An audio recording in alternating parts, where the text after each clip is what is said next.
What's up, gamers? It's your host, Cobra, and today we're talking Guild of Guardians.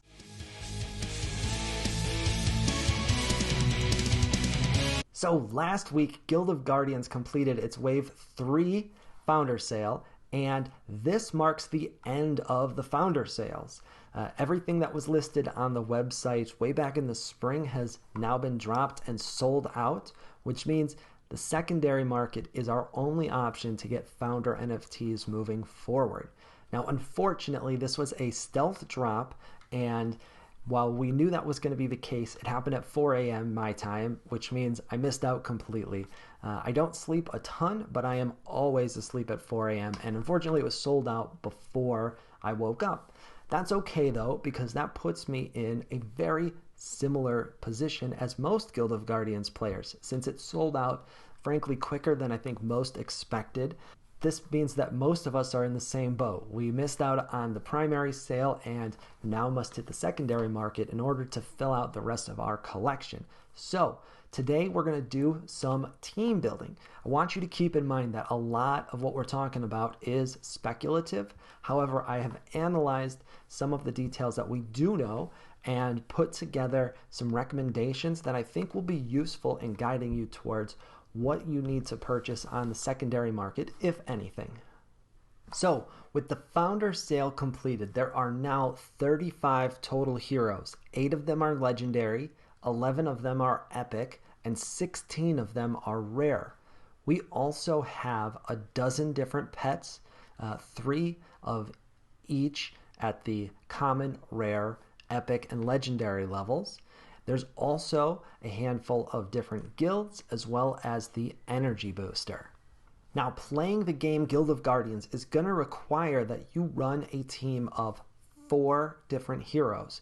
However, there's going to be common heroes that can be acquired in-game for free, and you can fill out your entire team with these if that's what you choose to do.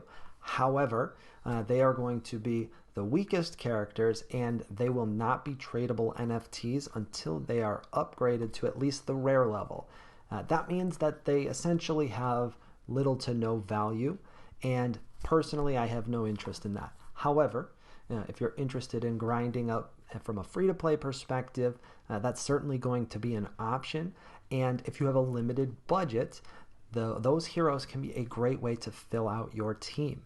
So the good news is that purchasing heroes today, the rare and above founder heroes that is not a tall order. The rares start out currently at about 0.0035. Now this is on the rise currently, so if that is your target, maybe don't wait. However, there is a huge supply, so I don't expect that price to go up a ton very quickly. The epic heroes start out at about 0.03, and the legendary heroes start out at about 0.2. Something else that we know about team building is that there will be bonuses based on the team that you put together. One of the examples given was if you used a team of all one faction, and them receiving a bonus for having a team of 4 Glade or Empire, for example. And my expectation is that there's going to be a whole bunch of these. We also know that some of these bonuses and things are not going to be made obvious in-game and will require us to test them out. So for that reason, I would encourage anybody with the budget to get more than 4 characters to diversify their roster so that they have more than one option in terms of the team that they put together for each individual task. So because the Guild of Guardians team has been very clear in telling us that the game itself is taking inspiration from classic RPG dungeon games like Diablo, we can make some assumptions in terms of the types of teams that we're going to want to build and the types of heroes that will be useful for our team.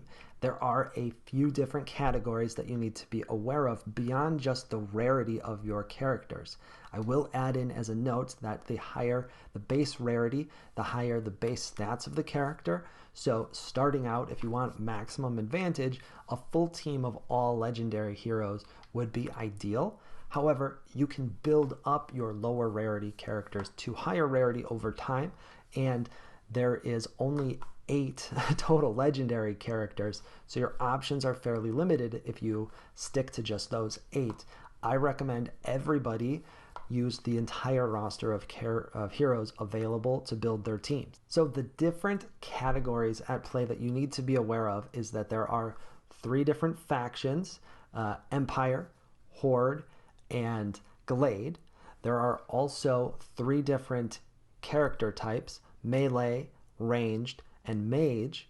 And then in addition, there are a total of 5 different element types, light, dark, fire, water, and earth. So there's a core theory that I am operating around that is speculation, but it is based on many, many years of playing fantasy RPG type games, and I'm fairly confident that all of this is going to be at least close, if not totally true.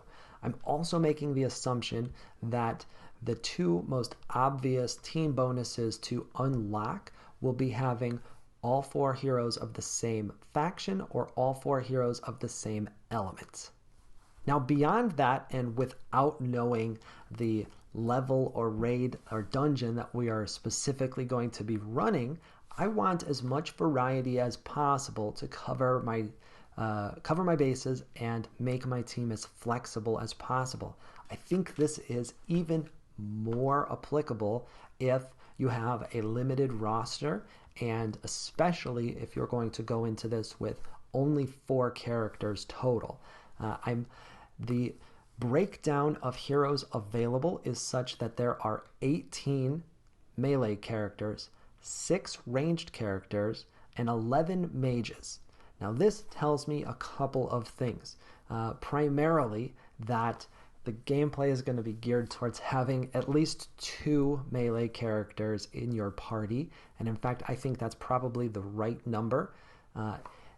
Then personally, I want to have at least 1 ranged character and 1 mage character. It's also important to call out that the 35 heroes do not represent at least one of every potential combination. In fact, there's going to be more heroes coming out that are not founder editions that will help fill some of those gaps. However, today you have in some cases very limited options. Like for example, if you needed a Horde water ranged character, well, there's only one, and it's Rufus, and he's legendary. There are also no ranged characters in the light or dark elements, and there is no water character within Empire. So I've built 4 different example team compositions for you, and we're going to jump in and take a look at the first one, which is an all Horde team. My expectation is that this will unlock a bonus of some sort, and at the same time give us a nice variety of different classes and elements. So it starts out with Helia, which is a legendary fire ranged character, and then it is built out with Olmec, which is an earth melee character, Takiti, which is a water melee character, and Uwendel, which is a light mage character and hopefully a healer. This team checks all of the boxes. It only includes 1 legendary character and is otherwise relatively affordable. And I expect that this will be one of the first ones that I test out. Team number 2 is again based around having all 4 characters from the same faction. This time it is an all Glade team. It is built around the legendary character Leah, which is a light mage, and I think the most obvious looking healer in the game, although that's not a guarantee. And it is built with Durin, which is a dark melee character, Calyx, which is a water melee character, and then Strider, which is an earth ranged character. This team checks all of the same boxes that the all Horde team did, likely gets a similar type of bonus. However, we may find that the different factions get different kinds of bonuses, right? So maybe an all Horde team gets plus 25% to critical attack chance, and an all Glade team gets plus 25% to evade or dodge. Team 3 goes a different route, and this is one that's not going to be as easy for all of the different elements. However, I think that a team that is all for the same element is also likely to receive a team bonus and another interesting approach, especially if dungeons and raids have specific element weaknesses. It would be really cool to go into a raid that was weak to water elements and have an all-water team to run against them. So this team starts out with Takiti, which is the water melee character. It also has Gwen, which is another water melee character. It has Elohat, which is a water mage character, and then Rufus is a legendary character, and he is the only water ranged character in the game. Team number 4 is my favorite one, and it is because it potentially unlocks a double team bonus, which quite frankly is not even something we know exists today. However, I suspect that it will be possible to unlock more than one team bonus at a single time, and that those bonuses will likely stack. And if that is the case, this could be a potentially very powerful team. So what we put together was an all-fire team and an all-horde team at the same time. However, you're going to notice this has a slightly different breakdown of character classes due to the limitations of the overall roster. So again, we start out with Helia, which is the fire ranged character.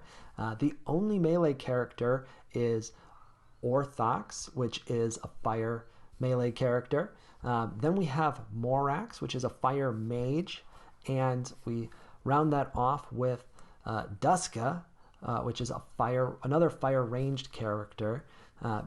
This team is potentially going to be very glass cannony. All of the characters look fairly offensive, and I would expect that the bonuses you get from Horde and Fire to also be offensive in nature. It also only has one melee character, which means that protecting your ranged characters and your mage is going to be a little bit trickier. So hopefully this is a team that is able to kill off enemies quickly and at a distance. So we've taken a look at how to build your team. Next up is the energy booster, and thankfully this one is much simpler. What you need to know about the utility of this NFT is that each of your heroes has a daily energy limit before it becomes fatigued. The energy booster extends that limit for the day. This allows you to level up that character faster than you'd be able to otherwise. Now, I'm told that your energy booster can move around to various different characters. This means that having one is definitely important, but having more than that is really more of a convenience. If you want maximum efficiency, you can have 4 tokens and apply them to all of the heroes on your team so that the whole team gets that extension without having to do any rotation or pass the energy token. And the last piece to the puzzle is your pet. There are currently 12 different types of pets amongst 4 different rarities, the same rare, epic, and legendary that our heroes have, but there is also a common pet below the rares. And for each rarity, there are 3 different types. There's a worker, a scout, and a hunter. Now, the class of the pet is what seems to be most important. The hunters will increase the amount of rewards you get for a dungeon completion. The scouts increase your chances of items dropping when you run a dungeon. And the workers provide passive generation of resources for crafting. Now, tough to say which one of those things is going to be the most valuable. I tend to think that grabbing a hunter is a safe play. More rewards for completion is simply giving you more for doing the same thing that you're going to be doing anyways.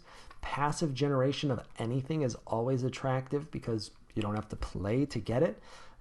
And likely the scouts are going to be really important when you're going after harder to find or harder to acquire materials or rewards. So the last piece of advice that I have for you today is advice that I rarely give in this space, and it is do not wait or sleep on this game.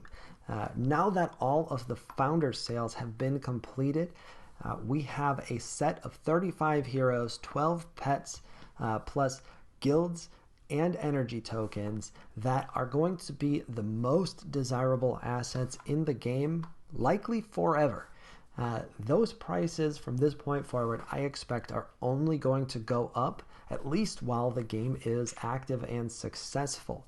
That said, if you can't afford as much as you would like or any of the founder assets, please know that there are going to be additional opportunities to purchase characters. In fact, there is going to be a special edition legendary character that is sold by NRG through a collaboration with Guild of Guardians in the near future. We'll keep you updated on that drop as well. It looks like a dark melee Empire character to me, might be Glade. We don't have the details yet beyond it being legendary, and quite clearly, carrying a big giant sword, he's a melee character. But there is a lot more to learn, and I'm going to be releasing additional team building and strategy videos around this game as we continue to learn more details.